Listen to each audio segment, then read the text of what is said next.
Welcome to the Call to Action podcast with Nicole Magic, where conscious awakened leaders listen and action takers are rewarded. Join us for the insightful wisdom of today's special guest with an irresistible offer. And we are live on Facebook right now. Hello, everyone, and welcome to a very special episode of the Call to Action podcast that we are actually airing live right now as well. And I have something really special to bring to you. And Call to Action podcast, where conscious awakened leaders listen and action takers are rewarded. I'm Nicole Magic, and I am here with a group of the most wonderful people, amazing souls, and just full of sweet, sweet, compassionate energy. And I want to introduce Carin Mikos, who's the founder of the Quietus House, to present who she is, what she does, and what the Quietus House is, and what we have in store for you. So welcome, Carin and crew, to the Call to Action podcast, and I'm so excited for this. Thank you, Nicole. I really just delighted to be here, and an honor to bring the Quietus House to your podcast. Again, my name is Carin Mikos. I am the founder of the Quietus House. And I think what I want you to know about me is that I've been a nurse for over 25 years.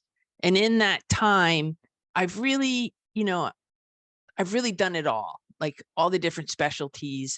And the one consistent thing throughout my career has been this ability to talk to folks, to patients, to family members, even to other medical professionals about death and dying. And I'm really committed that folks have, just dignity and peace, and that there is no struggle. I'm even more committed that these conversations allow for folks to say the things they need to say, especially the I love you, that they can really get present. Because in the end, that's all there is just love.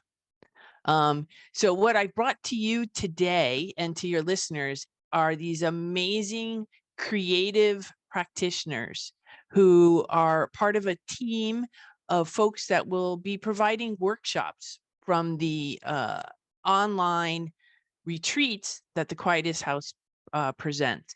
And I'm not going to talk about them, but I really would like them to kind of introduce themselves to us and let us know what their specialties are, and how does their specialty impact grief. So I'm going to turn it over to Craig. Thanks, Carin. Yeah, my name is Craig Addy, and I'm a musician and a composer, and I play the piano.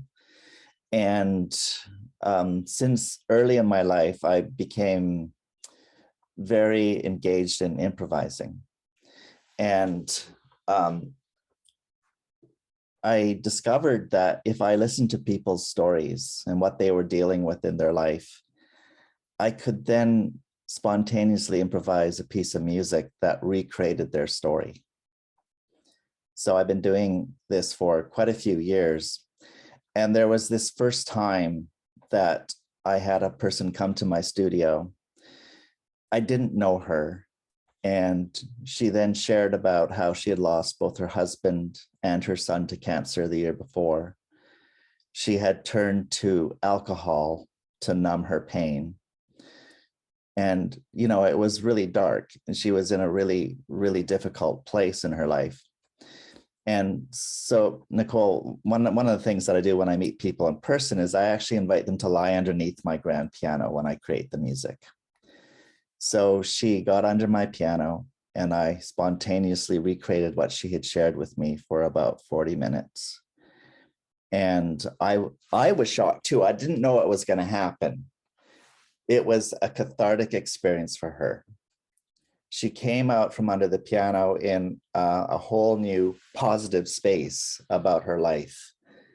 And that's when I realized that the power of music, when it comes to grief, is really an incredible tool, because sometimes people, they're hiding those emotions, or they're not able to define those emotions, and music can go right in and shine a light on them and let people experience them in a way that is beneficial. So that's when I really realized that one of the main things I'm here for as a musician is to offer that for people who are grieving. That is a wonderful gift to be able to give to the world. And I love the uniqueness of what you do. Thanks. And then I'm going to pass it to Kristen yet. And the other thing, just quick thing I'll say is that, when COVID came along, people weren't coming under my piano. And so then I discovered I could do this online. So for the last 2 years, I've been exploring creating people's stories online. And of course, that can go right across the screen into people's hearts. So I'm going to invite Kristen to share about her lovely contribution. Thank you, Craig. And thank you, Nicole, for having us. This is really extraordinary. So my name is Kristen Mangione. I am the dance alchemist. Dance alchemy is the synthesis of my over 20 years of dancing professionally, teaching dance, choreographing, and also practicing and teaching the healing arts, specifically traditional Chinese medicine. And dance alchemy, what it does for people is you connect with your body through movement in a very intuitive way so that you can feel what's there. You give yourself permission to interact with it through your imagination and then profoundly shift it, often transforming your state of being. And I like to say that dance alchemy, it was seemingly an accident, but not really. I consider that it was something divine in that it synthesized my lifetime love of dance and also my healing work, which, believe it or not, started as my day job, and then became something much more in that years ago, I had an idea that I wanted to do a dance piece of choreography for the heart chakra, the opening of unconditional love, which in Eastern philosophy is said that that's where it resides. And I got together a group of my students to try this idea out, not knowing what would happen. And it was a very intuitive, scary at the time, seemingly exploration of having them move from their hearts. Now, what I didn't expect was that it would be a healing endeavor. I had students that I had worked with, for some of them for 5 years, and they transformed, and I saw them in a completely different light. They released long-held sadness about once they had lost one student, her father, that she had lost 2 years ago, where she was still holding grief. Another who was still dealing with, years later, the aftermath of a divorce. And at the end of that hour session, these people were completely new. And so in that happy accident, which really wasn't an accident, I realized this was something I needed to continue sharing with the world. And so one of the profound aspects of dance alchemy is the connection of the body and the spirit. And I consider it a privilege to lead people through it. And with that, I'm going to pass it to Quietus. That's so beautiful. Thank you, Kristen. Absolutely. Thank you. Thank you, Kristen. And thank you, Nicole, for having us. It's really an honor to be here with you today to talk about what we do and how we work together.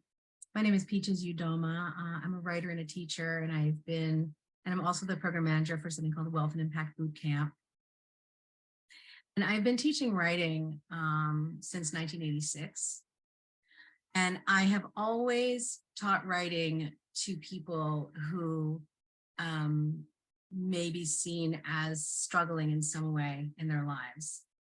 Even though I've also been engaged in teaching grant writing to MD PhDs for their research studies, I've also taught writing and creative writing to economically and educationally disadvantaged youth, to psychiatric inpatients, to senior citizens, to folks who have come here from other countries and don't speak English or are learning to speak English. And what I found over the years of working with people in the modality of writing, and especially creative writing, is that it gives them a different voice. It gives them access to a different voice from the one that they speak with, or even engage in other kinds of writing with. It gives them access to emotional states, to memories, to feelings, to joy, to sorrow, to desires, to unrequited love. It is access to healing for many, many people. And so it fits in quite well with what Carin has created with the Quietus House in allowing the grieving, whatever they're grieving, even though much of our focus on upcoming events is on grieving losses of people, but grief is also present for us with animals and with changes in life that we didn't expect or didn't want to happen. The creative writing aspect of Carin's events allows people to create almost a little bit of a distance from events and losses so that they can describe them with heightened language and give them a different place in their lives, a place that they can actually call art. And so in using creative writing, and in particular, I'm going to be engaging with them around haiku, which is a traditional Japanese form of poetry that focuses on nature and the seasons. We're going to give them a way that they can bring back to life something that they feel has gone from them. So I'm very excited about doing this work with Carin and her team, and I appreciate, Nicole, the opportunity to be here with you today. Oh, I love it. I'd love to hear haiku later.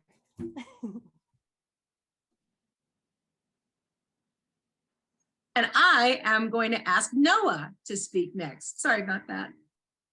Oh, thank you so much, Peaches. And thank you, Nicole. And it's a joy to be together in sharing about really effective ways to get good at dealing with sorrow and loss and grief. I think so many things to grieve in our world, life experience. If you may not be experiencing grief right now, but someone you know or care about may be experiencing grief. So it's really great to have the tools that we're sharing with you to share with them as well. So I am the gratitude wellness coach in this group. I'm also the founder of an organization called discovergratitude.org that provides a lot of healing and well-being workshops and programs. And so I've done research at a master's level at Antioch University, studying now over 600 groups of people who are using gratitude-based wellness, social science, spiritual practices to deal with the great challenges and opportunities that come to us in our lives. One of the biggest things that our community has dealt with is the grief and the loss experienced in the pandemic. And the community in the current online form is developed to deal with the loss in the pandemic. So what I've noticed is that there are personal practices that I've used in helping to deal with the loss of my father, a great man who passed on 5 years ago. And I've also noticed that my process and my practices personally are not always what works for everybody, but I can share a little bit about both. One of the, what I call gratitude practices, because it makes me feel more grateful for myself, which is what I'm here to do, is help you be more grateful for yourself in the midst of dealing with the grief process, is I literally hold my hands the way I would hold his hands when he was in hospice. And that experience and that practice came to me from a teaching of my spiritual teacher that I integrated into dealing with the hospice process, which Carin is so well versed in. And also in, if I can't hold his hands now that he's gone, I hold my own hands. There is something about holding the hands and holding the heart that help deal with the anxiety, the lots of body sensations that come in our nervous system when we're dealing with grief. And it grounds me And Nicole and I led a gratitude meditation program where people were dealing with their grief and loss and challenges by holding their hearts. Now, this is evidence-based, it's research-based from the Heart Math Institute, where they did research on people and how to calm down their nervous systems using a practice where you hold your heart and you think gratitude, you think love, you think forgiveness, and whatever word may be inspiring to you, and you hold that. So as you're with us right now, you can take a moment to do that. And when you do that for 15 minutes or more, it actually shows a increase in certain secretions in the saliva that improves the immune function.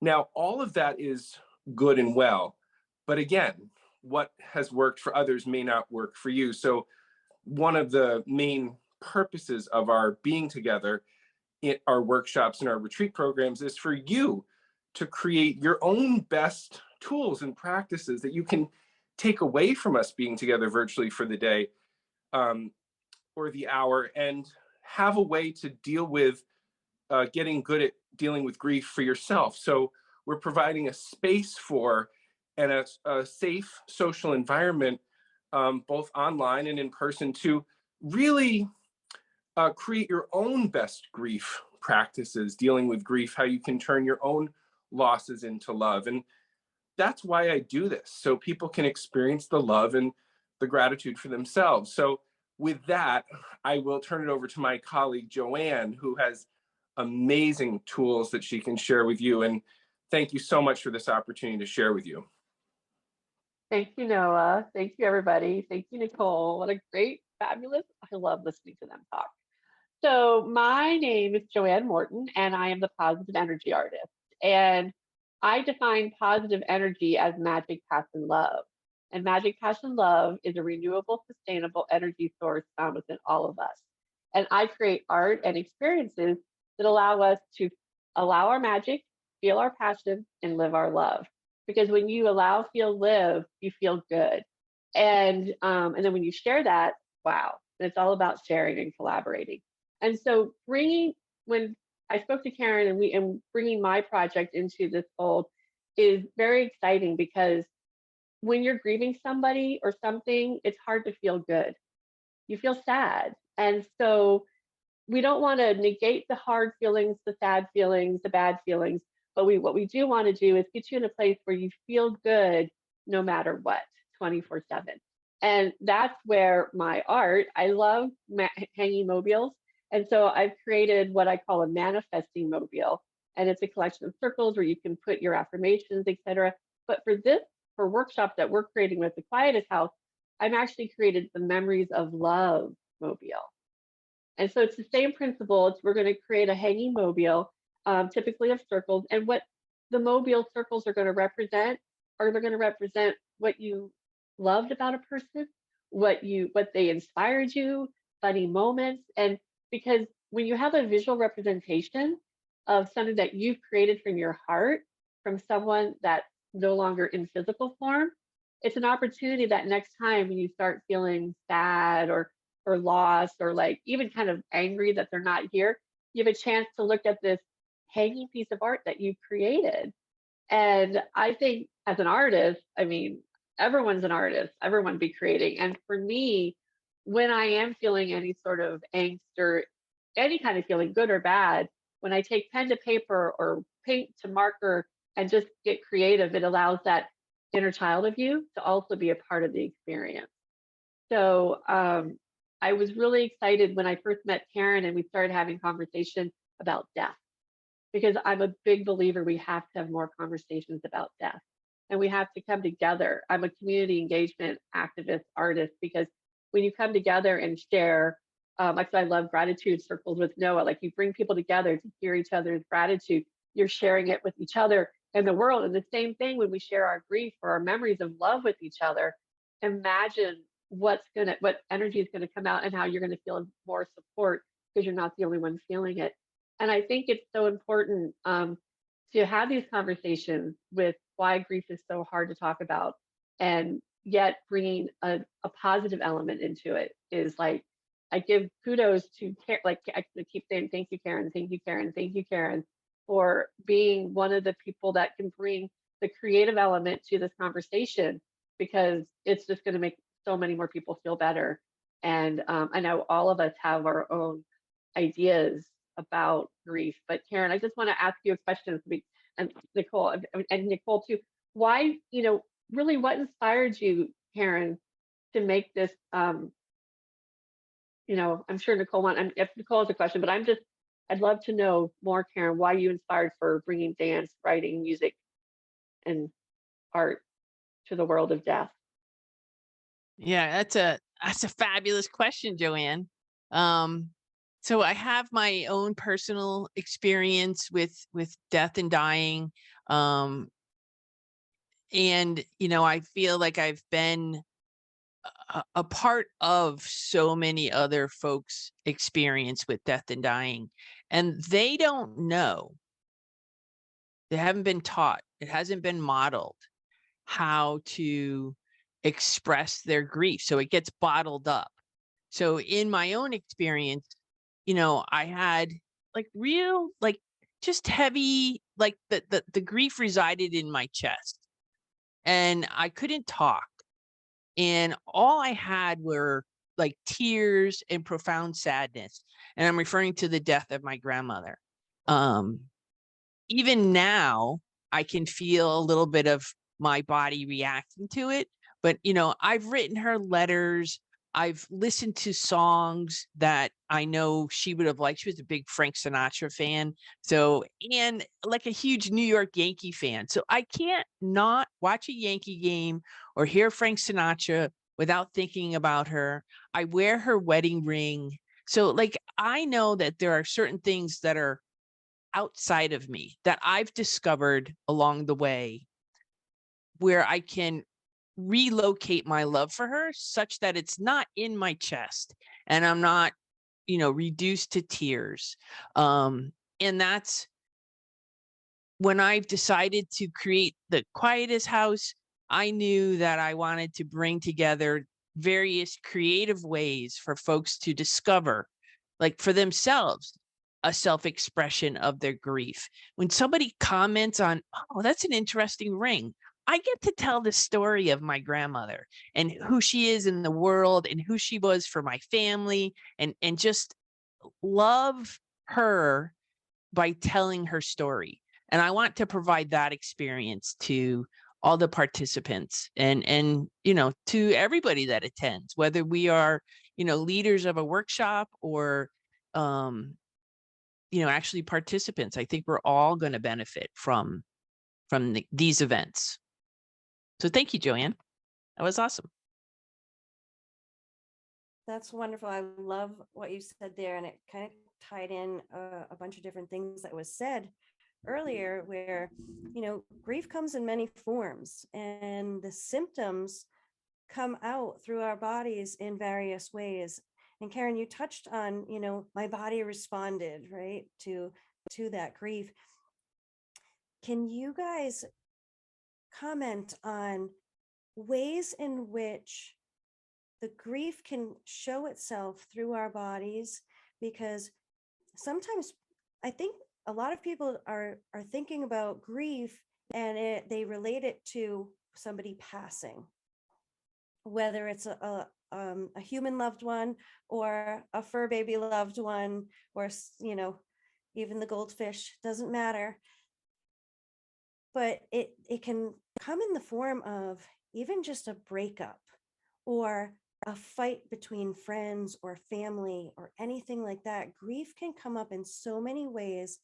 How do we tap in, and how do the people out there tap in and identify, how is grief coming through my body? How do I identify that I'm having a grieving experience so that I can say to myself and my body, hey, I know what to do next? I'll jump in and start with that. I think it has to start with some kind of self-awareness. It has to come from, hey, it wasn't like this yesterday. What happened between today and yesterday? And it could look like, tearfulness for no reason. It could look like even like stomach upset. a little extra acid, or even, little more GI kind of upset. I think a lot of times too, people can just totally shut down and withdraw.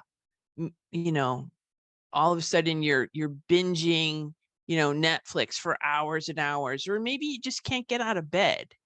I think it can show up in so many different ways, physically, emotionally, mentally. Anger is generally right there as well, and like a profound sadness and isolation. Like I had my best friend, fur friend ever, was this amazing dog that I lost 2 weeks after I got married. And it really clouded a little bit of the honeymoons, time in that marriage, because I had had that dog for almost 16 years. I trained him. He was my buddy. I just really missed that energy and that love in my life. And it was tough. It was really tough. So I think grief can come in all kinds of shapes, sizes, colors, locations. I mean, Kristen does a lot of work with, relocating your grief, and locating and relocating your grief in your body. Kristen, do you have something that you could speak to about that? Yeah, absolutely. Thank you, Carin. So I would second that there are so many in the Eastern philosophy model, we'd say manifestations of grief, that the physical symptoms and or psycho-emotional are expressions of that grief, because it's really at its fundamental core, it's energy. Your body is made of energy, your feelings. And so absolutely, that feeling self-awareness part is the first thing. And I would recommend one of the ways in which to really start to identify and become aware that it's even there is to really just become quiet as much as one can. Like to go to a quiet, safe space and give yourself permission, maybe even to close your eyes, listen to your breath, and just really feel what's there. Even if you can't fully describe it, but just try to give it some kind of an acknowledgement for yourself. I know for myself, when I went through a breakup about almost 20 years ago, and I was numb and I had no idea, because underneath there was rage that was unexpressed that I could not identify. And once I identified that it was there by, again, that becoming quiet and really just allowing myself to feel. And then the next piece, which is what I would often recommend, is move your body in some way. It could look like bang the pillows on your couch together if you're angry. If you are sad, you mentioned about a sad piece of music, Carin, put on a sad piece of music and just let yourself weep. It doesn't have to make sense. Just some kind of an expression of what is there that is creating the feeling is a way to move the energy. And I would start there, because that in itself can really start to shift and change just your how you feel. Can I jump in? So I think that part of the beauty of the grief retreats is that I would say that many of us move through life grieving and not even recognizing that that's what's happening. So this conversation is about what to do to relieve grief. Yes, recognize it and relieve it. But for some of us, we're grieving and we don't actually realize it. Something doesn't feel quite right. Doesn't feel the way it did. There's a levity missing. There's an enjoyment of life missing. Something isn't fitting. And I think that, coming to these events where you can learn different ways to locate your grief and then express it and create art from it, some form of self-expression, like in the gratitude workshops with Noah, shifting the sorrow to gratitude, dancing through the grief with Kristen, creating music with Craig, about the loss that you've experienced, working through looking for memories and creating this manifesting mobile with Joanne, talking about grief and how it is in your life and what it looks like and how you can transition through it with Carin. This is a way to actually, perhaps for some people, find out that they're grieving. Some people are going to come and don't even realize it. They just know that it's not quite right. Life isn't quite right anymore. And they ask themselves, therapy?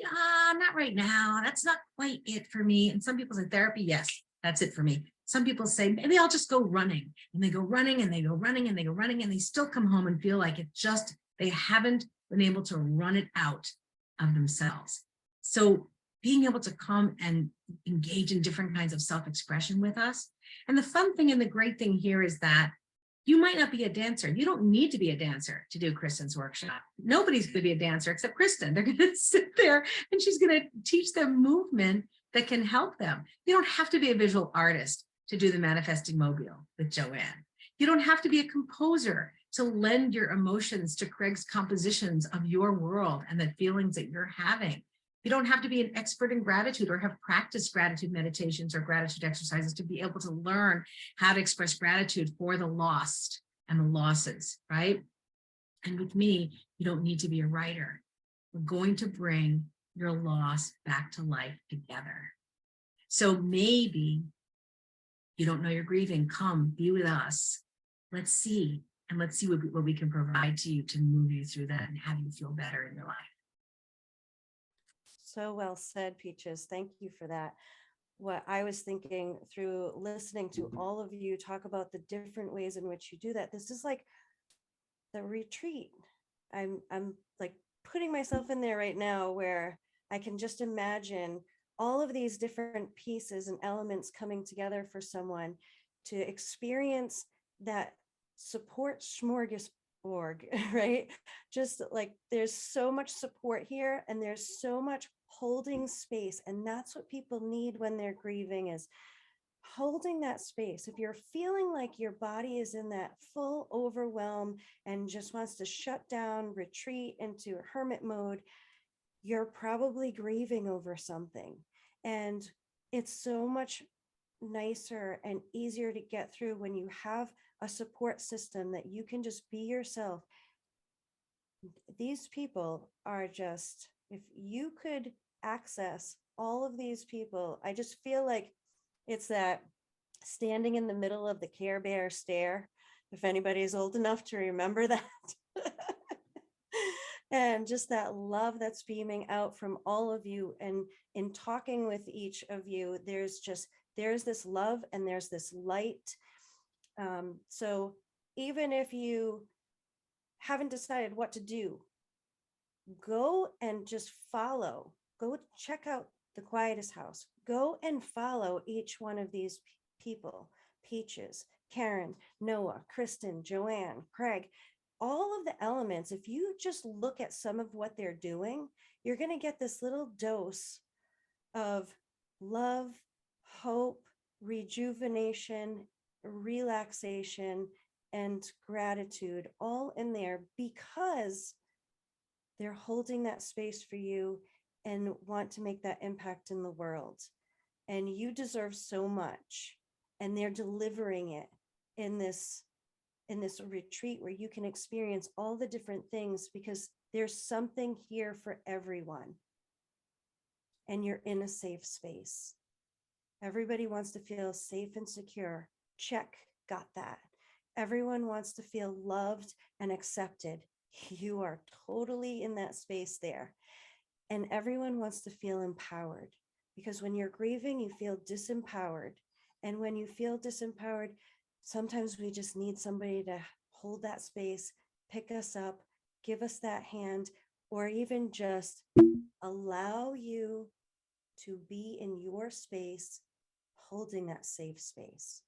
So that's what I want to acknowledge in everything that I've seen and heard and experienced in this talk and in my outside conversations with you guys. I am super excited, and I hope that all of the people that are listening right now, today, tomorrow, however long from now, that you are hearing this and feeling exactly the love that's here for you. And you're not alone. So that's what I have to say. Thank you guys for being here. Is there anything else that anyone wants to add at this point? Nicole, I wanted to share something that we're talking about creating a safe space. How do you actually do that? Like today, as you're listening to this, how do you create a safe space for yourself? One of the pathways that I've found in practicing mindfulness and meditation and gratefulness and spirituality, kind of just the gift of that over the course of my life, is you find a way to give thanks for something. It doesn't mean you have to be grateful all the time. Actually, most of the time, I think most of us are not experiencing gratitude, but you can discover gratitude for yourself by just looking in the mirror, or maybe like writing a little post-it note to yourself about just something you did well or something that somebody helped you with. And then think about, well, how is that a reflection of maybe how you helped them? And when you discover gratitude for yourself, it's really the pathway to unconditional love. And when you can just muster up a little bit of love for you, then you can support other people. And I think one of the things that's so important in our retreats and our workshops, but then beyond, because we're doing this to create a safe space for you in the world to exist and grieve through the course of your lives and for your children, you can then have a more loving way to be with your friends and family and your community from having done that for yourself. And you can ask people to remind you to be grateful for yourself and just say, hey, I'm feeling down, and, be a little bit more vulnerable and ask for help. And I think that giving and receiving of support inside of our retreat is really going to have a spillover effect for you as you go to your groups and your family and your friends and your community. It'll make space for you to listen to them with love and for them to hear you with a little bit more love. And through that process of how we listen to and hold our hands and our hearts and relate to each other, then we create just a more loving space in our world. And that's kind of what we're after, is to turn losses into love so that you can have that for the rest of your life, those tools and those practices. So I just wanted to kind of tie together a lot of what I've heard as well, and give you, while you're listening to us, a something to do today, and some ideas to take away. So thank you, Nicole, for having us. It's such a gift to be with you.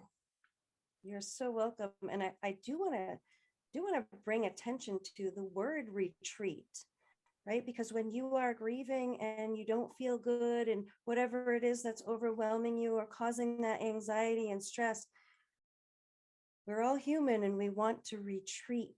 And we retreat in a way that can be damaging and feeling in that mode of desperation, all alone, isolation.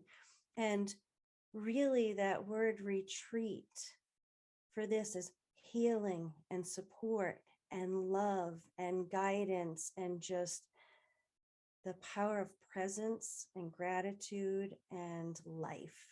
So, what type of retreat do you choose? Healing retreat, please. Healing retreat. I've never thought about that, how the word retreat is like, we hear it as, oh, it's retreat, let's go on a retreat. But you're right. I could retreat when I go on my Netflix binge. But yeah, I think that's really, really very insightful. And I also want to just come back to what you're about taking action. And because I'm all about taking action too. If you want to manifest something, you got to take the action steps. You got to feel it and see it. And I think taking little action steps are so important. And it might be really scary to take a big action step to sign up for a 4-hour retreat about grief with strangers. But I hope that we come across, like everyone's saying, we're just friends you don't know yet. And we want everyone to come in a space to feel love and support, because we all understand the grief and the compassion that we have for each other. So yeah, retreat, good word. Good wordplay. I love it.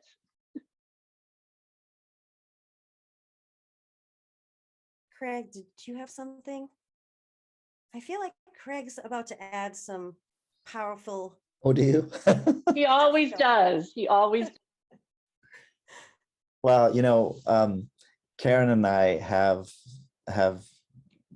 played together 3 times now, and I'm, this next one that we're going to do, it's going to be a little different for me because I don't have time to listen to every single person's story. So what we're going to do with this one is we're going to get the overall story. So we're going to invite people to share 2 or 3 words that expresses their experience of their grief and love, put it into the chat, and then we're going to turn it like into one of those word clouds. So the bigger the word, the more predominant it is in the group. So we're going to kind of get the flavor of the group, and then I'm going to create from that. So I'll be creating a concert for everybody rather than individuals this time. So I think that's going to be really a special way for people to be really connected as a group during this event. It's one of the things I've discovered in working with groups is that we all share these stories together. And that's another piece of this that's really magical, is that you're coming into a space where everybody hears each other and understands each other. We have our own versions of grief, but there's so much that we share. And that's another magical piece of this event that we're doing next. That's awesome. And I want to acknowledge some of the people that were on the live here, that Diane had mentioned. No 2 people grieve the same. So time heals. And since no 2 people grieve the same, yes, being in this space where you can relate to people who are grieving at the same time, or grieving about the same types of things, or whatever it is that connects you together. We all grieve, and we all have our own way to grieve. So that's why this is so wonderful, is that you bring in all these different aspects of healing so that people can find their own way to heal that grief, or at least lessen it in the time being, right? And I do want to acknowledge one thing that came up about your thing, Joanne, was creating these love mobiles. I kept seeing like a vision of somebody's mobile hanging up and just spinning around and making it sounds, or the light play that it can do. And I was thinking that when you're making this thing, the amount of love that's going into this, the amount of like looking back at the positive memories, this is just like Reiki infusing, right? It's your energy infusing in this thing, so that every time you hear it, see it, look at whatever is going on, it gives that vibration out to fill you with that love and that energy for your continued healing. So I just want to acknowledge that that's a very powerful tool for people as a reminder of all of the great things. Yeah. I'm also going to say sometimes when people pass away, transition, let's say like a mother, we love our mothers, but mothers and daughters have complicated relationships. And so sometimes when you're making a Memories of Love mobile, it's also a way to even sort of heal kind of the not so nice part of the relationship, because you want to, because it's there. It never goes away, even that part. But when you can combine the two and see how they balance, it's like what a mobile does. It's a balancing act. For me, I think that was like the aha moment when I was creating this process. Like, oh, it's not just about the good stuff. It's also a way to release the old stuff. So thanks for recognizing it. I appreciate that a lot. I kind of feel like that what a great thing to do with, mom or grandma's old junk jewelry. Oh, yeah, I love My that uncle used to idea. do stuff with junk jewelry. He was an artist, and he made some amazing art pieces of junk jewelry, and I have one, and it's really cool to be able to take something that people might look at as technically worthless and create an amazing piece that you can remember someone by. Yeah. So Yeah. thank you Well, we'll for talk about doing mobiles later. I love mobiles.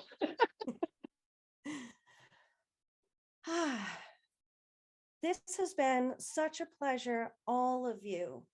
And I really want to thank each and every one of you for being here and sharing in your gifts, the impact that you make into the world, and these events that you are doing together to really help other people come into that space and be able to get in that place of love and healing and get back to their own powerful presence. So thank you all. I love what you're doing, and I can't wait to hear more. And anybody have anything else to add? And then I'm going to ask you to actually, on the live while we're here, tell us, Carin, when is the next event? Because you're doing many of these, but when is the next one so that our live listeners can hear what's happening and how to Great. sign up? Yeah. So the next one is March 12th, 2023. It's a Sunday, starts at 11 a.m. Eastern time, goes till 4 p.m. Eastern time. You get to spend, this day-long series with these fabulous people and really just discover your self-expression around grief. We have links at thequietushouse.com, on Eventbrite, and I'll post another link here on Facebook when we get off. Awesome. Thank you so much, Carin. All right. Well, everyone, this was a unique episode of the Call to Action podcast, where conscious awakened leaders listen and action takers get rewarded. So go ahead and check out the Quietus House, follow the links. Everything will be in the description on the actual YouTube channel. And let's bust through that grief and bring some healing. Thank you, everyone, for listening. Thank you, Nicole. Thank you.